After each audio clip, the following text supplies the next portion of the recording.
This is the matter of Ravella versus Sangalaza, D185724822C. The parties are present. Counsel, your appearances for the record. Good morning, Your Honor. Sean Lytle, 11640, on behalf of Nicholas Ravella, who's present. Good morning. Everybody have a seat. We were just here on Wednesday. Let me give a procedural history since Wednesday. And then I'm going to ask, before we get into any of the substantive issues, if anyone has any objections to moving forward today. We were here on Wednesday. At that time, I made amendment to the visitation order. There was already scheduled, pursuant to my previous order, a 1:00 p.m. exchange of the child scheduled. That afternoon, evening, Mr. Lytle wrote a letter to the court copying counsel for the defendant that the exchange did not happen on Wednesday. Your Honor, I have an objection. I never received anything. I never received any letter or anything like that whatsoever. Okay. And I also object to being here today because I never received notice of this hearing either. Okay. I'm going to go over the procedural history briefly, and then I'm going to allow anybody to make objections that they need to make, okay? So let me make sure everybody's on the same page about what's happened since Wednesday, okay? And then you can tell me what you need to tell me. On Wednesday, Mr. Lytle sent the letter to the court and to counsel for the defendant, indicating that the exchange did not happen, that the police were called. On Thursday morning, counsel filed a motion for a pickup order, served the same on counsel for the defendant. On the same day, counsel for the defendant at 11:58 filed a notice of withdrawal as attorney. Later, I granted the motion and granted the order shortening time. I didn't grant the motion. I granted the order shortening time and set the motion. I'm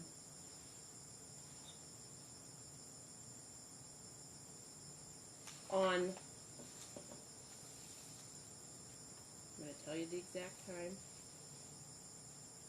At 12:32. On January 31st is when the clerk's office created that hearing. At 1:28, the defendant filed an affidavit requesting the recusal of the court. The rule requires that affidavit seeking disqualification happened 3 days before the next hearing. So I know a lot has happened in the last 3 days. So tell me what your objections are, what your request is, before we even get into what's going on about the administrative procedural process at this point. Go ahead, ma'am. Yes, so my first objection is for us even being here today, less than 24 hours notice. Less than 24 hours, there was already a court date for today. I didn't receive any notice whatsoever. I also object to the claim that a letter was sent to my attorney, my prior attorney, because I spoke with him as well. He didn't receive any letter or anything whatsoever. He didn't mention a letter. I didn't see any letter, nothing like that. Yeah, and I also object to, I don't understand, I need to understand how it was even possible within hours for all this to be filed and a date to be set, because I didn't get to respond to any motion. I didn't have that chance, and then I don't even have a chance to get to have an attorney to represent me here. Okay. Anything else? That's it. So what's your request specifically about how we proceed? That today be canceled and either canceled or moved to a later date, so that What later date would allow you enough time to file an opposition, get a lawyer, those things that you were concerned about? At least a month. 1 month? Mhm. 30 days? At least 30 days. 30 to 60 days, I'm going to say. 30 to 60 days? All right. Anything else you want to tell me, Mom? No, that's it. Counsel. So, we're here on the motion for a pickup order. What gave rise to the motion for a pickup order was not only a violation of the orders made in court on Wednesday, but frankly, a violation of orders that were made months ago, subject to a parenting plan that has been entered into this case. That all happened before there was a withdrawal of counsel, before there was any affidavit suggesting impropriety. All of that occurred months ago, that schedule. So in terms of whether the pickup I order have an objection, Your Honor. is warranted at this Hold on. time. I'm going to let him speak because he didn't interrupt you. Once he's done speaking, I'll give you another opportunity to talk, but just don't interrupt him. Go ahead. The pickup order needs to be entered today on the basis of the fact that even before we came into court on Wednesday morning, there was an exchange scheduled at 1 o'clock. The defendant prevented that exchange from occurring. We still don't even know where the child is. There's a real safety concern there. That was my next question. And there's a So we don't know where the baby is? no. We've had no responses from.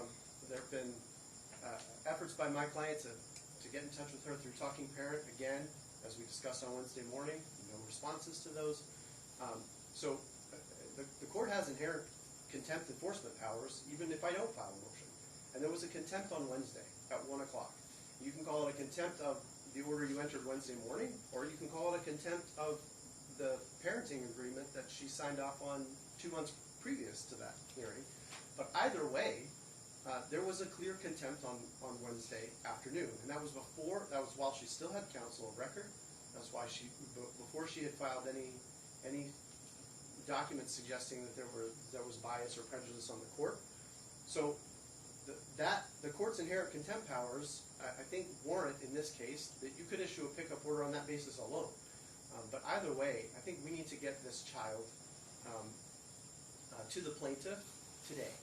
And then what happens beyond that is subject to further orders of the court.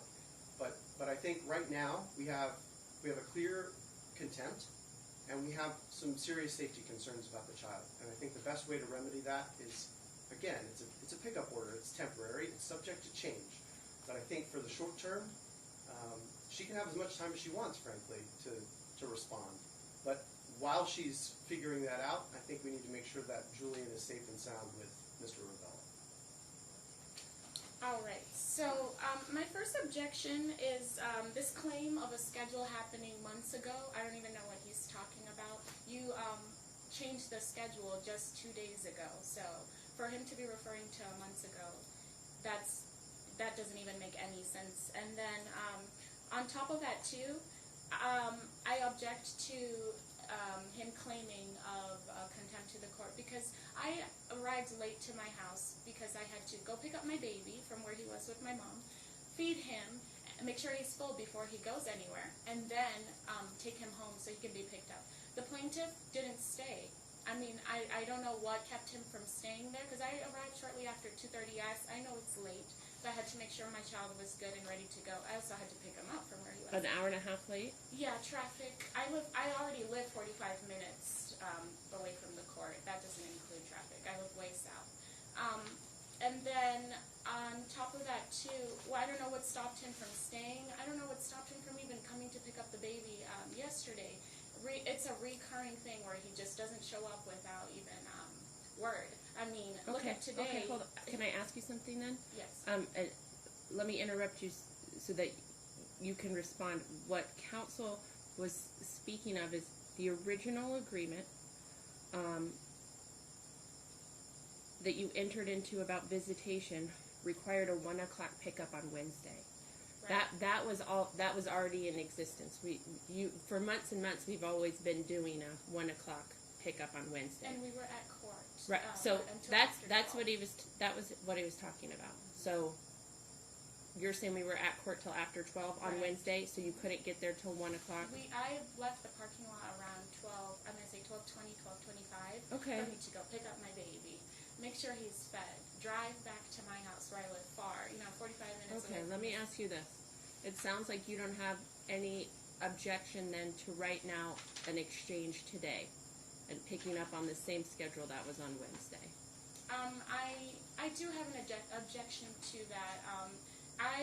My objection is that I provided substantial evidence to the court, and under in the Nevada State Constitution, under Senate Bill 317, NRS 432B330, it says here that a child in need of protection if the person, a child may be in need of protection if the person responsible for the welfare of the child fails, although the person is financially able to do so, or has been offered financial or other means to do so, to provide for the following needs of the child: food, clothing, shelter necessary for the child's health or safety.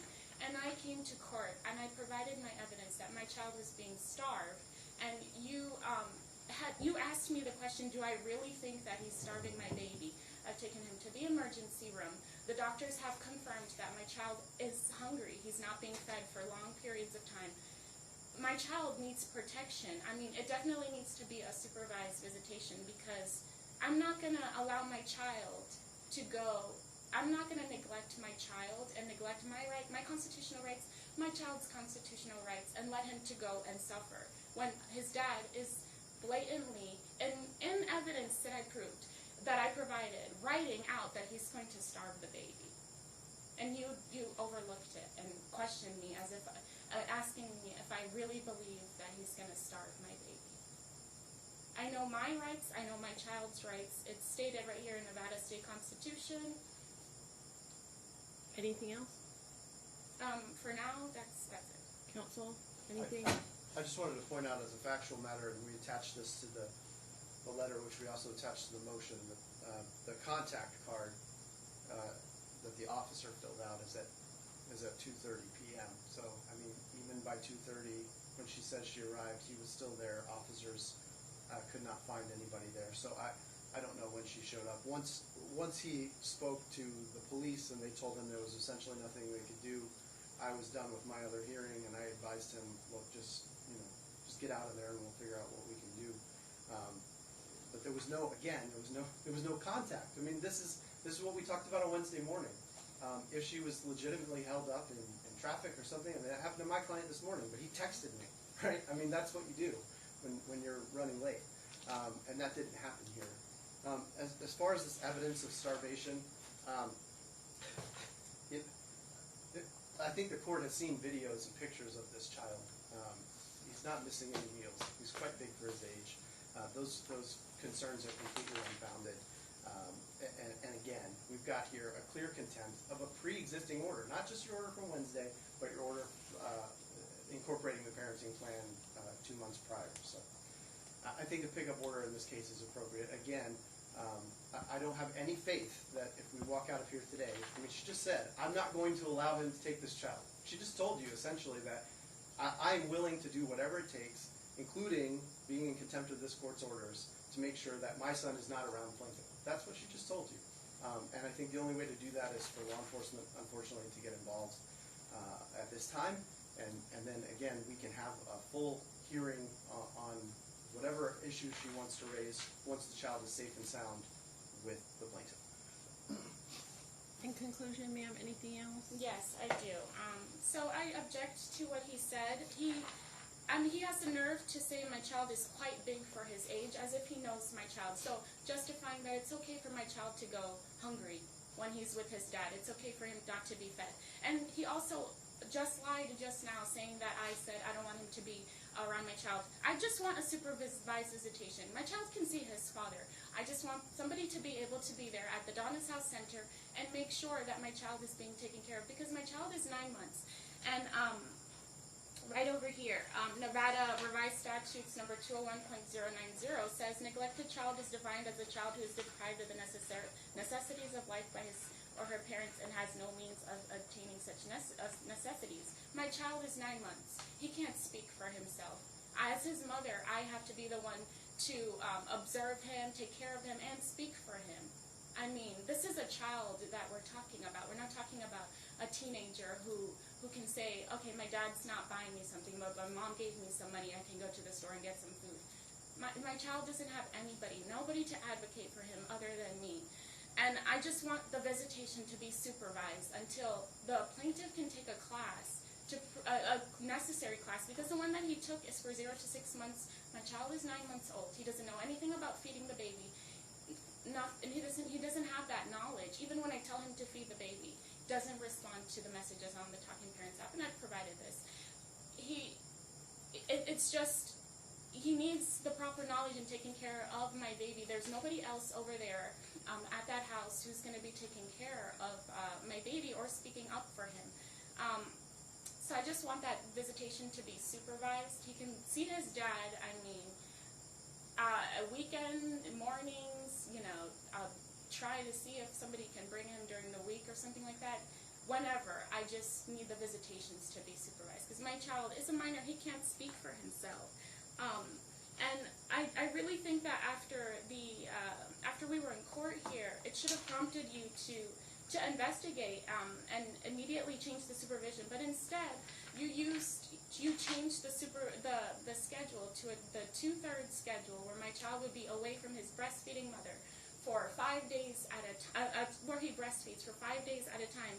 Right here in Nevada Revised Statutes 201.232, it says clear as day that breastfeeding a baby until 2 offers health benefits to both baby and mom, unless medically inadvisable.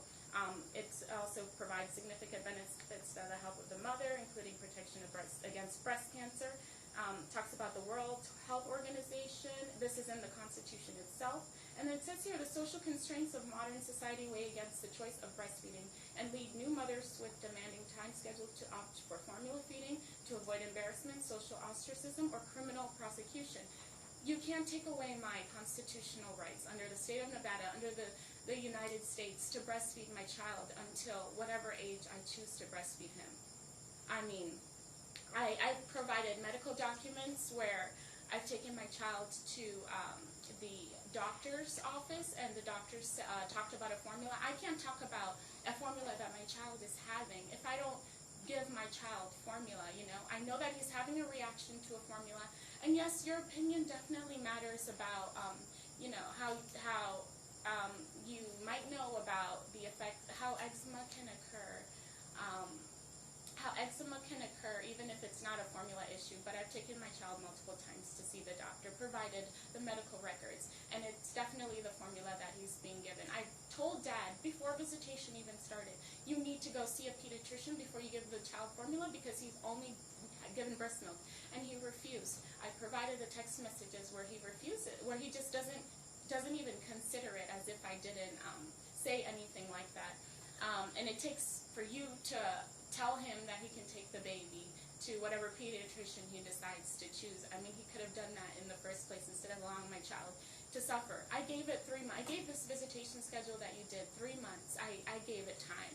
He went to see his dad, but each time it's disheartening to see my child come home starving, not changed. And on the matter of not being changed too, I didn't want to get into substantive issues, and I've given you some time, but we're way into substantive issues. We're talking about procedural things. I'm not reconsidering any decision. I'm not making a decision about custody today.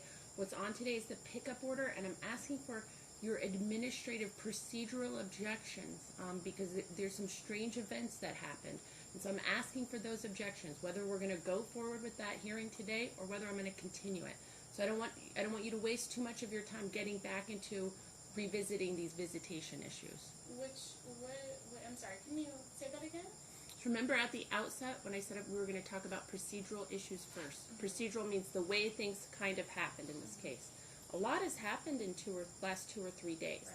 And so before I even hear that motion for a pickup order, what I wanted to hear from you was your objections. You asked me for 30 to 60 more days. You indicated that you don't want to conduct an exchange now, that you're not going to conduct the exchange now. I would prefer not to, but if I have to, if it's the order. I'm not making those kind of orders today. I'm asking you what you want to do. You said you wanted 30 to 60 days.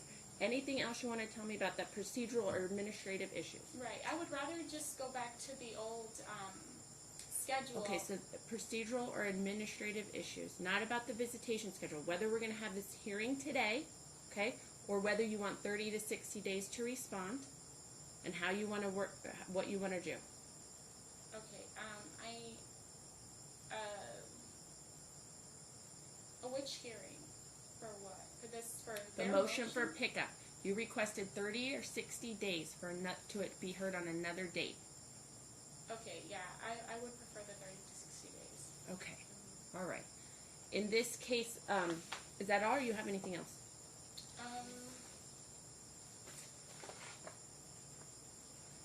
Let me just. Oh yes, I do. In the meantime, I do want to do a paternity test to make sure that he's father, because just given the timeline, I am questioning. So whether today we're not going to bring up any other issues. If you'd like that, you could file a motion. I'm going to direct you to that yellow piece of paper. It has a lot of information, a list of resources, places you can go to get more information and requesting and putting those requests on calendar. Okay? Anything else? All right. This is an interesting course of events over the last 3 days. The affidavit for disqualification was filed 1 hour after I set the hearing in this case. I am concerned because at the very same time, Mom's counsel withdraws from representing her. Mom indicates she didn't receive a copy of the motion. Certainly her counsel did, but she indicates he didn't. He didn't give that to her. Today she refuses to conduct the exchange as ordered, indicates that her preference is not to do an exchange. The court is divested from jurisdiction once that affidavit seeking disqualification of judge is filed. Unfortunately, in this case, it was untimely. It was filed after this date had been scheduled. The court's extraordinarily concerned about the safety of Julian. Julian was supposed to be exchanged on Wednesday. He was not. I'm concerned. I'm worried. And I have to balance his safety concerns with the administrative and procedural rules of court.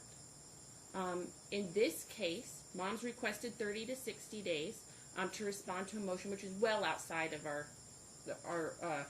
the time limits we have for responding to a motion. At most, a party has approximately 2 to 3 weeks to respond to a motion and a date set. This is difficult. I am not, all of my previous orders stand.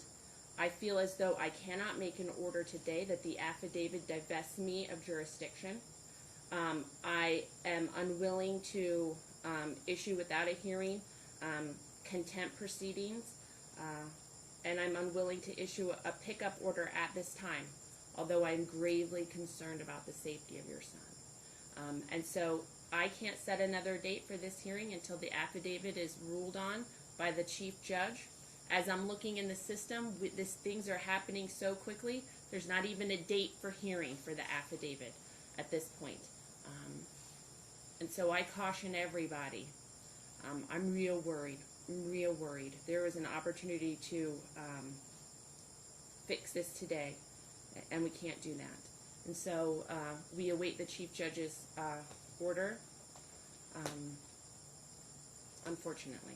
Thank you. All rise.